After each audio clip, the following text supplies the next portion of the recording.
Commander Hana stared at the display screen in shock. The massive Vorthon female had seen many strange things in her 40 years of service with the Galactic Coalition fleet, but nothing like this. "Run the scan again," she ordered, her forearms working the control panels. Her blue skin had turned pale with worry. The young officer at the sensor station looked nervous. "Commander, I have run it 6 times already. The readings are the same." Hana moved closer to look at the data herself. Something huge was coming toward their sector from the edge of known space. The energy signature was unlike anything in the Coalition databases. It was bigger than their largest dreadnought ships. "Much bigger. How big?" she asked. "At least 12 kilometers long, Commander. Maybe more." Hana felt her stomach drop. The biggest Coalition warship was only 4 kilometers long. What could be out there that was 3 times larger? Captain Tejo stood quietly in the corner of the bridge. The human liaison officer was shorter than everyone else on the ship, like all his species. His black hair was cut neat and short. His dark eyes watched the screens with interest, but he did not look surprised. "Captain Tejo," Hana called. "Have your people built anything this large?" Tejo shook his head. "Not that I know of, Commander. Earth ships are much smaller than Coalition vessels." "You know this." Hana did know this. Humans had joined the Coalition only 200 years ago. Their technology was still catching up to the other species. Human ships were small and simple compared to what the Vorthons, Kalari, or Zephyrians could build. Engineer Boram looked up from her station. The young human woman had been working with the Coalition for 5 years. She was good with machines like most humans seem to be. "Commander," Boram said, "I am getting strange readings from our communications array." "What kind of readings?" "Someone is trying to contact us on old human military frequencies. Very old frequencies." Tejo moved quickly to Boram's station. His face had gone serious. "How old?" "These codes are from before humans joined the Coalition. From the first contact wars, maybe 300 years ago." Hana watched Tejo's face change. The human captain looked confused and worried now. "That is not possible," Tejo said. "All ships from that time were destroyed or scrapped long ago." The bridge alarm started ringing. The red lights flashed as the ship's computer announced a priority alert. "Unknown vessel detected. Distance 50,000 kilometers and closing." Hana rushed to the main display. Space twisted and bent in front of them. Something was coming out of hyperspace. Something very big. "All ships, battle stations," Hana ordered into her communicator. "Unknown contact approaching. Be ready for anything." The Coalition patrol fleet consisted of 5 ships. 3 cruisers, 1 heavy destroyer, and Hana's command vessel. It was enough firepower to handle most threats in this quiet sector of space. But as the unknown ship finished its jump from hyperspace, Hana knew they were not ready for this. The vessel that appeared before them was massive beyond belief. It was dark gray, almost black, with strange designs carved into its hull. Weapon ports lined its sides like teeth in a giant mouth. The ship moved with smooth grace despite its enormous size. 12.7 kilometers long, the sensor operator reported. Mass readings are off the charts. I count over 300 weapon emplacements. Hana felt her hands shake. This single ship could destroy her entire fleet without effort. "Are you getting life signs?" she asked. "Yes, Commander. The ship appears to be fully crewed. I am reading approximately 15,000 life forms aboard. 15,000 crew members." Hana's flagship only had 800. Boram was working frantically at her station. "Commander, the communications are getting stronger. They are definitely trying to contact Captain Tejo specifically." Tejo looked confused. "Me? Why would they want to talk to me?" "Put it through," Hana ordered. The bridge speakers crackled with static. Then a voice came through, speaking in human language. The voice was deep and commanding. "Coalition vessel, this is Admiral Q-Jin of the human ship Eternal Sovereign. I need to speak with the human liaison officer immediately." Hana looked at Tejo. The captain stepped forward slowly. "This is Captain Tejo of the Coalition ship Bright Star. Admiral, your vessel is not in any Earth fleet database. Please identify yourself." There was a pause. Then the voice spoke again, and this time it sounded amused. "Captain Tejo, check your historical records. Look up the Eternal Sovereign. We were reported lost with all hands 300 years ago during the Kalari border wars." Tejo's face went white. Boram quickly searched the ship's database. "Commander," Boram whispered. "He is right. The Eternal Sovereign was a human experimental warship. It disappeared during a battle in 2387. Earth Fleet Command declared it destroyed with no survivors." "But that is impossible." Teho said into the communicator. That was 3 centuries ago. Admiral Kyujin's voice came back, calm and patient. Captain, we never left. We were completing a mission. A very important mission, and now, after 300 years, that mission is finally done. Hana stared at the massive ship on her screen. Questions filled her mind. How had humans built something so advanced 300 years ago? Where had they been all this time? And what mission could take 3 centuries to complete? Admiral Kyujin, Hana said into the communicator. This is Commander Hana of the Coalition Patrol Fleet. Your ship is far more advanced than any human technology we know about. Please explain. The Admiral's voice carried a note of sadness when he replied. Commander, there are things about humanity that the Coalition has never learned. Things we hoped you would never need to know. But I'm afraid that time has come to an end. The massive ship began moving closer to the Coalition fleet. Its weapons remained powered down, but the threat was clear. This single vessel could destroy all of them in seconds. We need to return to human space, Admiral Kyujin continued. There are things happening that require immediate attention. The Coalition Council must be informed. Hana felt a chill run through her body. In all her years of service, she had never felt so small and helpless. The humans were supposed to be the junior partners in the Coalition.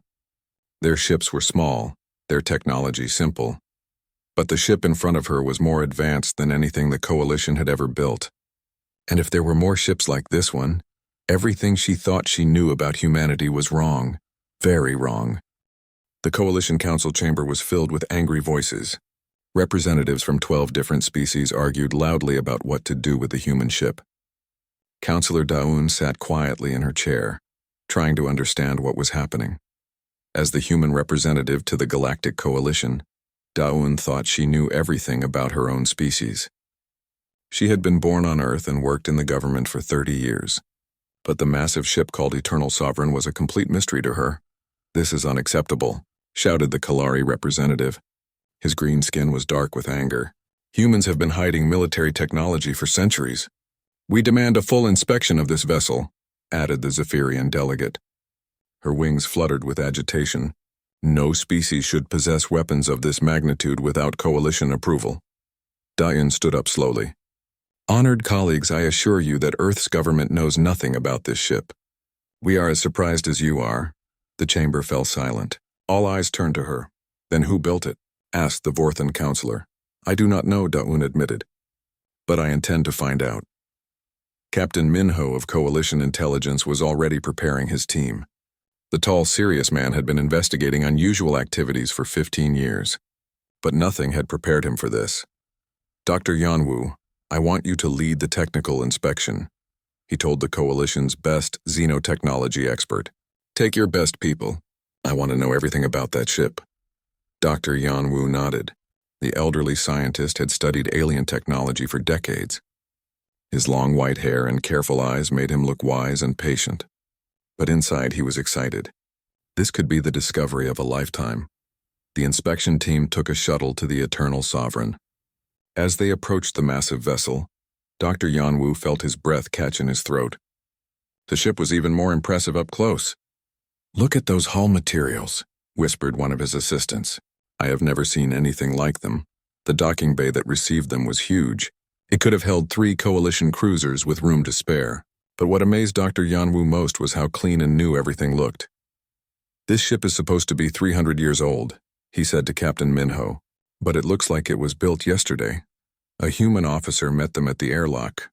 She was young, maybe 30 years old, with short black hair and confident eyes. Her uniform was unlike any human military design Dr. Yanwu had ever seen. I am Lieutenant Su Jin, she said. Welcome aboard the Eternal Sovereign. Admiral Kyujin is waiting for you. As they walked through the ship's corridors, Dr. Yanwu's instruments went crazy. The walls contained materials that should not exist. The power readings were impossible. The gravity systems were more advanced than anything the Coalition had developed. Lieutenant Su Jin, Dr. Yanwu said carefully, this technology is far beyond current human capabilities. Where did it come from? Su Jin smiled sadly. Dr. Yanwu, you will learn that there are many things about humans that the Coalition never understood. We hoped it would stay that way. They entered a massive room filled with weapon controls. The displays showed energy readings that made Dr. Yanwu's head spin. These weapons could destroy entire fleets with single shots. This is our primary weapons bay, Sujin explained. Each of these cannons can punch through a planet's crust. Captain Minho stared in shock. Why would anyone need weapons this powerful? Because of what we have been fighting, a new voice said. Admiral Q Jin entered the room. He was an older man, maybe 60, with gray hair and tired eyes, but he carried himself like someone who had seen terrible things and survived. Admiral, Dr. Yanwu said, your ship's technology is centuries ahead of anything we know about. The Coalition has detailed records of human technological development. This should not be possible. Admiral Q Jin walked to a large display screen. With a few touches, he brought up a star map showing the edge of the galaxy. Dr. Yanwu, what do your Coalition records say about the space beyond the galactic rim? Nothing lives out there, Dr. Yanwu replied. It is empty space. Too cold and dark to support life. The Admiral nodded. That is what we wanted you to believe. The truth is much more frightening.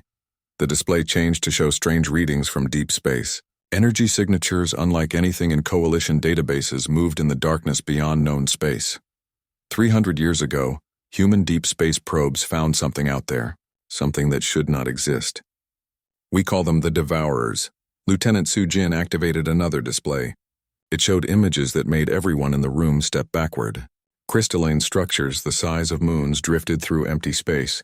They pulsed with dark energy. These entities consume everything they encounter. Admiral Q Jin continued. Planets, stars, entire civilizations. They turn it all into more of themselves.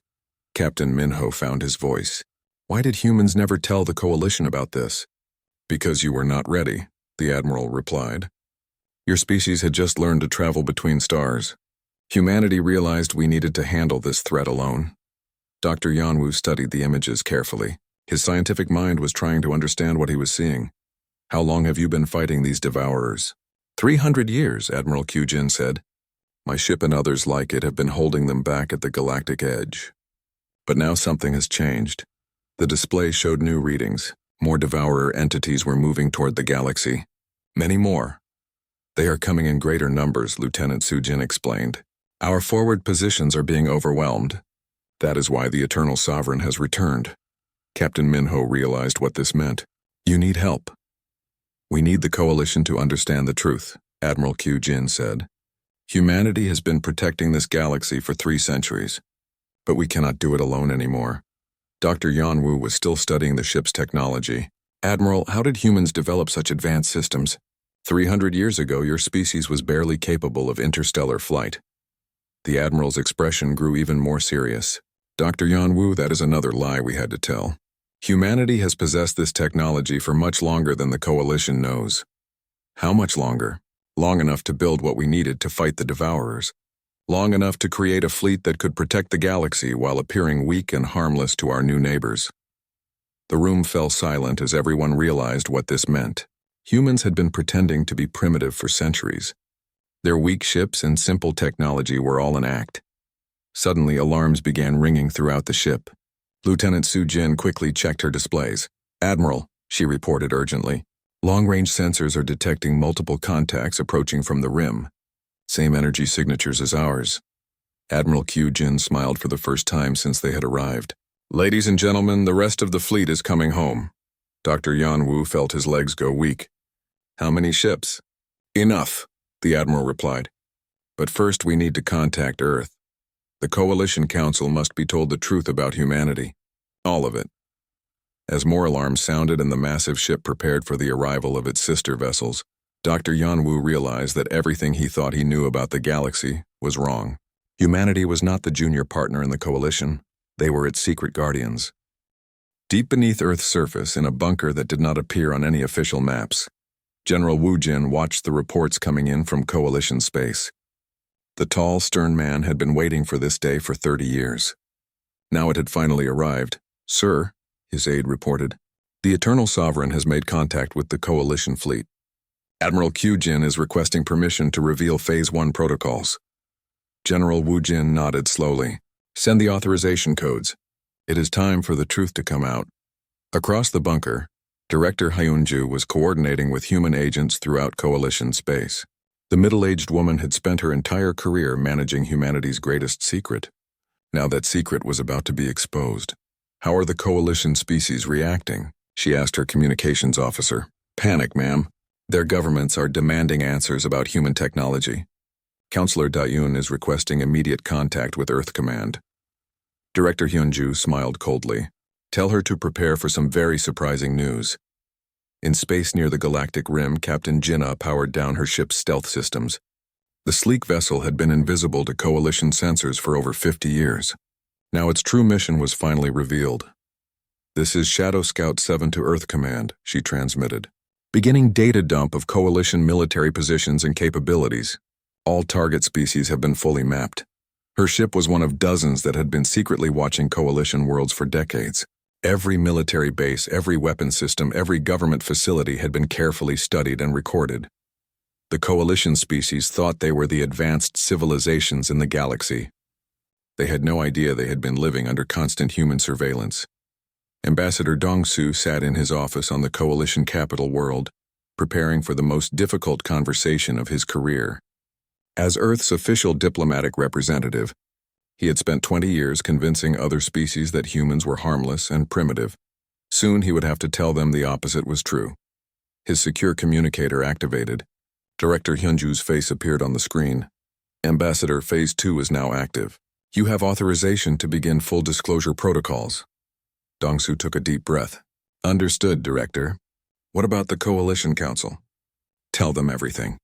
The Devourer threat, the Shadow Fleet are real technological capabilities, all of it. And if they react badly? Director Hyunju's expression was grim. Then they will learn why we kept these secrets for so long. Back on the Eternal Sovereign, Admiral Q Jin was showing Dr. Yanwu and Captain Minho the ship's most classified systems. In a secure chamber deep within the vessel, displays showed the real scope of humanity's military power. This is the Shadow Fleet Command Center, Admiral Q Jin explained. From here, we coordinate all human military operations beyond Coalition space. The displays showed dozens of massive ships like the Eternal Sovereign. Each one was stationed at strategic points around the galaxy's edge, holding back the Devourer threat. Dr. Yanwu stared in amazement. How many ships do you have? 47 superbattleships currently operational, the Admiral replied. With more being built in our hidden shipyards. Captain Minho felt his world collapsing around him. Hidden shipyards? Captain, humanity has been building this fleet for 3 centuries. We have construction facilities in deep space that your best sensors cannot detect. We have resource mining operations on worlds the Coalition has never discovered. Lieutenant Sujin activated another display. It showed the galaxy from humanity's perspective, with secret bases and hidden installations marked throughout Coalition territory.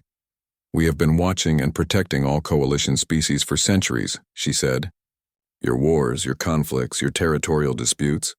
We made sure none of them grew large enough to threaten galactic stability.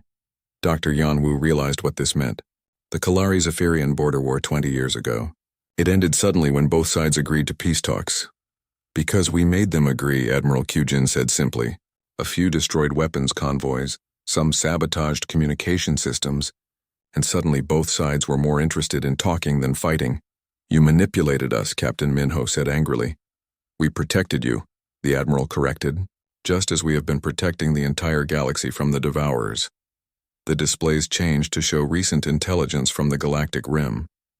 The Devourer entities were massing in larger numbers than ever before.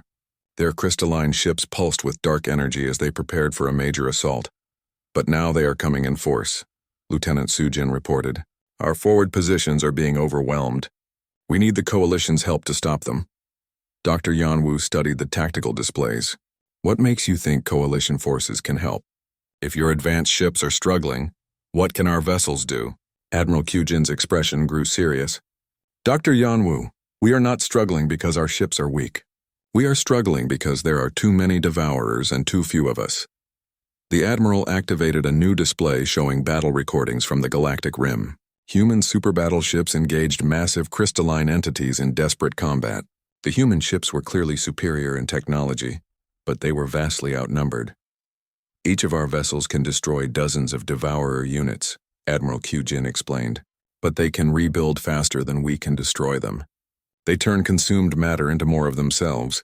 Lieutenant Sujin pulled up star charts showing Devourer movements. Intelligence indicates they are preparing for a major push toward inhabited space. If they break through our defensive line, they will consume everything in their path. Captain Minho stared at the data. How long do we have? Weeks, maybe months, the Admiral replied. That is why the Eternal Sovereign has returned. We need to coordinate a combined defense with coalition forces. Dr. Yan Wu was still trying to process everything he had learned. Admiral, why reveal this now? Why not continue the deception? Because the deception is no longer possible. Admiral Q Jin said sadly. The Devourers are too strong now. We need every ship, every weapon, every species working together if we hope to survive. Alarms began sounding throughout the ship. Lieutenant Su Jin quickly checked her displays. Admiral, we are receiving priority transmissions from Earth Command. General Wu Jin is authorizing full fleet deployment. The main display activated to show space around Earth. What had appeared to be empty space now revealed dozens of massive construction, facilities and hidden military bases. Ships the size of small moons moved through the darkness. Ladies and gentlemen, Admiral Q Jin said quietly, meet humanity's real military. Dr. Yan Wu felt his legs give out. He sat down heavily in a nearby chair. The scope of human deception was beyond anything he had imagined. For 300 years, the Admiral continued, humanity has been the galaxy's secret guardian. We hoped you would never need to know the truth, but that time has ended. The display showed more human ships moving toward coalition space, superbattleships, carriers, weapon platforms, and vessels of designs that Dr. Yan Wu could not even identify. The Shadow Fleet is coming home, Lieutenant Su Jin announced. And when the coalition sees what we really are, the galaxy will never be the same. Captain Minho stared at the massive fleet on the displays. What happens now? Admiral Q Jin's expression was grim. Now we prepare for the real war to begin. Fleet Admiral Seok Jin stood on the bridge of his command ship, watching the coalition fleet gather near the galactic rim. Ships from 12 different species had answered the call to defend their galaxy, but he knew they were not enough, not nearly enough. The grizzled human commander had been fighting the Devourers for over 50 years. He had seen entire star systems consumed by the crystalline entities. He knew what was coming. Admiral, his tactical officer reported, coalition forces are requesting battle formation instructions. Seok Jin nodded. Tell them to stay behind our screening ships. When the Devourers arrive, they will target the largest threats first. Captain Yunbi sat in her fighter cockpit, running final system checks. The young pilot had never flown in a battle this large before. Around her, thousands of other human fighters prepared for launch. All pilots, this is flight control, came the voice over her communicator. Enemy contact in 30 minutes. Remember your training and follow your flight leaders. Yunbi took a deep breath. Her fighter was unlike anything the coalition had ever seen. Faster than their best interceptors, more heavily armed than their bombers, and equipped with technology that could barely be understood. Dagger Squadron. Report status, her flight leader called. Dagger 2. Ready, Yunbi responded. Dagger 3. Systems green. Dagger 4 armed and ready. One by one, her squadron confirmed their readiness. They were humanity's best pilots, flying humanity's most advanced fighters, but even they felt small compared to what was coming. In the fleet's command center, Tactical Officer Wan Ho coordinated the positioning of over 200 ships. The young man's screen showed the largest military formation in galactic history. Human superbattleships worked alongside coalition cruisers and destroyers. Sir, Wan Ho reported to Admiral Seok Jin, coalition ships are having trouble maintaining formation speed. Their engines cannot match our acceleration. Adjust our speed to match theirs, the Admiral ordered. We fight together or we lose together. Dr. Ji Hai worked frantically in her laboratory aboard the research vessel Discovery. The brilliant scientist had been studying Devourer technology for 20 years. Now she might have found their weakness. The crystalline matrix, she muttered to herself, reviewing her data for the 100th time. It responds to specific resonance frequencies. Her assistant looked up from his own work. Doctor, are you saying we can disrupt their structure? More than that, Ji Hai replied excitedly. I think we can actually damage their ability to regenerate. If we can tune our weapons to the right frequency. Alarms began ringing throughout the fleet. The moment everyone had been dreading had finally arrived. Contact, contact, the sensor operators called out. Multiple large signatures emerging from hyperspace at the galactic rim. Admiral Seok Jin watched the tactical display, as dozens of massive crystalline structures appeared in space. Each one was the size of a small moon, pulsing with dark energy. Behind them came smaller Devourer units by the thousands. All ships, battle stations, he ordered calmly. This is what we have been preparing for. The first Devourer assault wave moved toward the combined fleet with terrifying speed. Coalition captains who had never seen the entities before watched in horror, as space itself seemed to bend around them. What are those things? A Kalari commander asked over the communications channel. Death, Admiral Seok Jin replied simply. All human ships engage at maximum range. Coalition vessels, follow our targeting data. The battle began with a display of firepower that lit up the darkness of space. Human superbattleships unleashed weapons that could crack planets. Energy beams lanced out across thousands of kilometers, striking the advancing Devourer forces. Captain Yunbi launched with her squadron as the first wave of crystalline fighters approached the fleet. Her instruments screamed warnings as the alien craft moved in patterns that defied physics. Stay in formation, her flight leader ordered. Remember, they feed on energy. Short bursts only. Yunbi fired her weapons in controlled bursts, watching as her shot struck a Devourer fighter. The crystalline structure cracked and shattered, but even as it died, she saw other entities absorbing its remains. They are using their dead to make themselves stronger, she reported. The battle raged for hours. Human ships proved their superiority over the Devourers in single combat. But the alien entities kept coming in endless waves. For every Devourer destroyed, 2 more seemed to take its place. Coalition ships tried their best to help, but their weapons barely scratched the crystalline hulls of the larger Devourer units. Many Coalition captains watched in amazement as human vessels that seemed no larger than their own unleashed firepower beyond their imagination. Dr. Jihai worked desperately to calibrate her resonance weapon as the battle raged around her. I need more time, she called to her assistants. The frequency calculations are incredibly complex. Doctor, her laboratory chief reported, the fleet is requesting immediate deployment of any new weapons. We are taking heavy casualties. Jihi looked at her preliminary results. The weapon was not ready, but it might be their only chance. Send the frequency data to all human ships, she ordered. Tell them to modulate their main guns to these settings. It should weaken the Devourer regeneration abilities. Wonho received the data and quickly transmitted it to the fleet.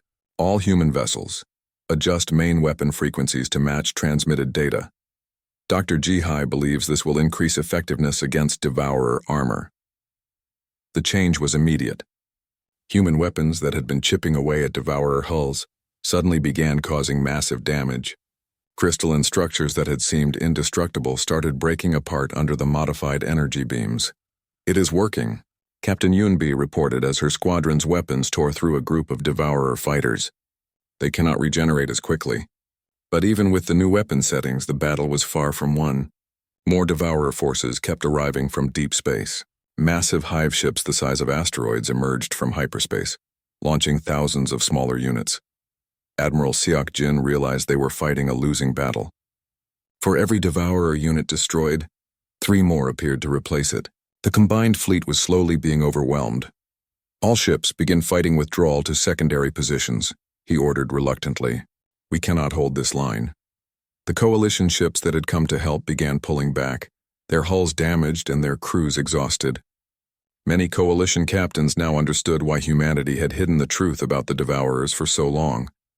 As the fleet retreated, more human superbattleships arrived from deep space. Fresh ships with full weapon loads joined the battle, buying time for the damaged vessels to escape. Captain Yunbi landed her fighter on the carrier Indomitable with her fuel tanks nearly empty and her weapon systems overheated. Around her, other pilots climbed out of damaged craft, their faces showing the strain of the longest battle any of them had ever fought. How many did we lose? She asked her squadron leader. Too many, came the grim reply. But we hurt them. Dr. Jihai's weapon modification is working. Dr. Jihai continued working on her resonance technology as the fleet regrouped. She now had battle data showing how effective the frequency modulation could be.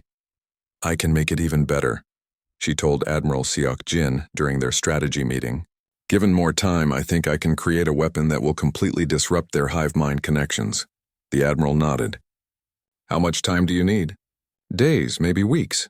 Then we will buy you that time, Seok Jin replied grimly. no matter what it costs.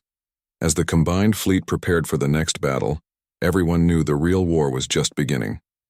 The Devourers had revealed only a fraction of their true strength. Somewhere in the darkness beyond the galactic rim, even larger forces were gathering. The galaxy's survival now depended on humanity's hidden technology and the courage of species that had never worked together before. But Admiral Siak Jin knew that even with all their combined strength, victory was far from certain. The real test was yet to come. Supreme Admiral Jae-sung had waited his entire life for this moment. Standing in the command center of humanity's greatest secret, he watched as the final phase of Operation Guardian began. "Activate all hidden facilities," he ordered quietly. "It is time to show the galaxy who we really are." Around him, space began to change. What had appeared to be empty darkness suddenly revealed massive structures hidden in folded space-time. Shipyards the size of moons uncloaked themselves. Construction facilities that had been building ships for centuries became visible to coalition sensors. The old admiral had gray hair and wise eyes, but his voice carried the authority of someone who commanded the most powerful military force in galactic history. Captain So-young stood on the bridge of the Terra's Wrath, humanity's most advanced superbattleship. The massive vessel was 3 times larger than the Eternal Sovereign and carried weapons that could destroy entire Devourer hive fleets. "Captain," her weapons officer reported, "all primary systems are online. The quantum resonance cannons are charged and ready." So-young nodded. The young captain had trained her entire life for this battle. Around her ship, the full might of humanity's shadow fleet was finally revealed. 200 superbattleships moved through space in perfect formation. Each one carried enough firepower to level continents. But more importantly, each one carried Engineer Changmin's latest weapon technology. Changmin himself worked in his laboratory aboard the Terra's Wrath, making final adjustments to the resonance weapon system that Dr. Ji-hai had discovered. The brilliant engineer had spent months perfecting the frequency patterns that could disrupt Devourer hive minds. "The quantum resonance field is stable," he reported to Captain So-young. "When we fire all weapons together, it should create a cascade effect through their entire fleet." The coalition species watched in amazement as humanity's true military power revealed itself. Ships larger than anything they had ever imagined emerged from hidden bases throughout the galaxy. Weapon platforms that could crack moons moved into position around strategic systems. Ambassador He-jin spoke to the emergency session of the Galactic Council, trying to help the other species understand what was happening. "For 300 years, she explained calmly, humanity has been protecting this galaxy while appearing weak and primitive. We did this not to deceive you, but to keep you safe." The Kalari representative was still angry. "You made us think we were the advanced species. You watched us struggle with problems you could have solved." "Yes," He-jin replied honestly, "because if you had known our true strength, you would have demanded we solve all your problems. You would have become dependent on us instead of growing strong on your own." The Vorthan counselor asked the question everyone was thinking. "What? Are you really?" He-jin looked around the council chamber at the faces of species that humanity had secretly protected for centuries. "We are your guardians," she said simply. "We always have been." The final battle began at the galactic rim, where the largest devourer force ever seen was preparing to invade inhabited space. Crystalline hive ships the size of small planets emerged from the darkness beyond the galaxy, accompanied by millions of smaller units. Supreme Admiral Jae-sung coordinated the defense from his hidden command station. "All human fleets assume attack formation. Coalition forces maintain support positions." Captain So-young led the Terra's Wrath into the heart of the Devourer fleet. Around her, 200 human superbattleships unleashed their full power for the first time in centuries. The space battle that followed was unlike anything the galaxy had ever seen. Human ships moved with precision and grace, their weapons tearing through Devourer formations that had seemed unstoppable. Captain Yunbi led fighter squadrons that danced between the massive vessels, striking weak points with surgical accuracy. But the real breakthrough came when Changmin's quantum resonance weapons were finally deployed. The Terra's Wrath fired. First, its massive cannons sending waves of precisely tuned energy into the Devourer hive fleet. "Resonance cascade is building," Changmin reported excitedly. The frequency is disrupting their quantum connections. Throughout the Devourer fleet, the crystalline entities began losing coordination. Hive ships that had moved in perfect unison suddenly became confused and disorganized. The network that allowed them to share consciousness was breaking down. All ships concentrate fire on the primary hive nodes, Captain So Young ordered. We can sever their command structure. The human fleet focused its attack on the largest Devourer entities, the queen minds that controlled entire fleets. One by one, these massive structures were destroyed by concentrated firepower from multiple super battleships. Dr. Ji Hai watched the battle from her research vessel, analyzing the effectiveness of the resonance weapons. The cascade effect is working better than we hoped, she reported. They are losing the ability to regenerate damaged units. Coalition forces found themselves able to contribute meaningfully for the first time. With the Devourer coordination broken, their smaller ships could target individual units and actually destroy them. The battle raged for days, but the outcome was never in doubt once the quantum resonance weapons took effect.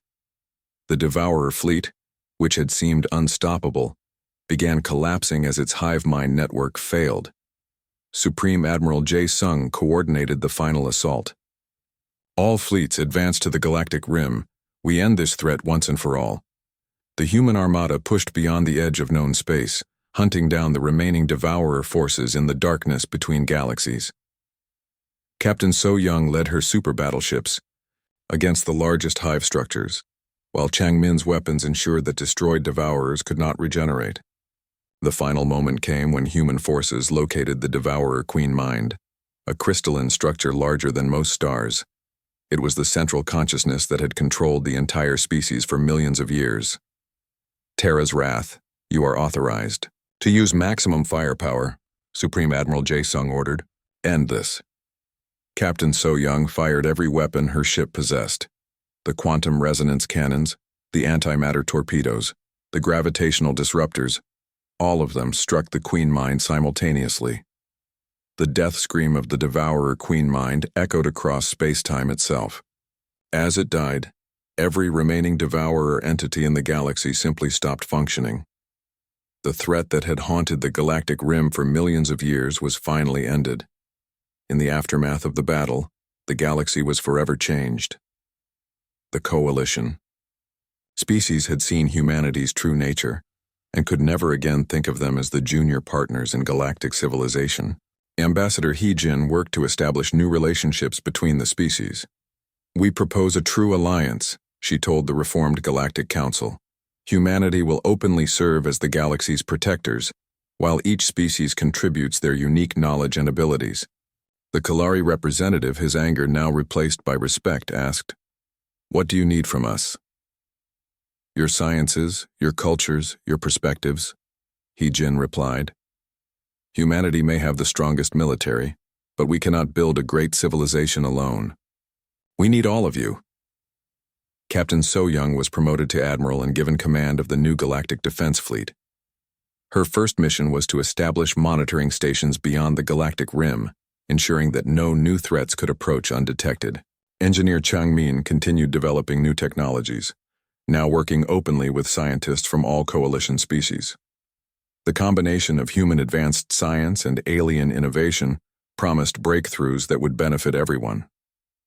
Dr. Ji Hai established a new research institute dedicated to studying exotic threats to galactic civilization.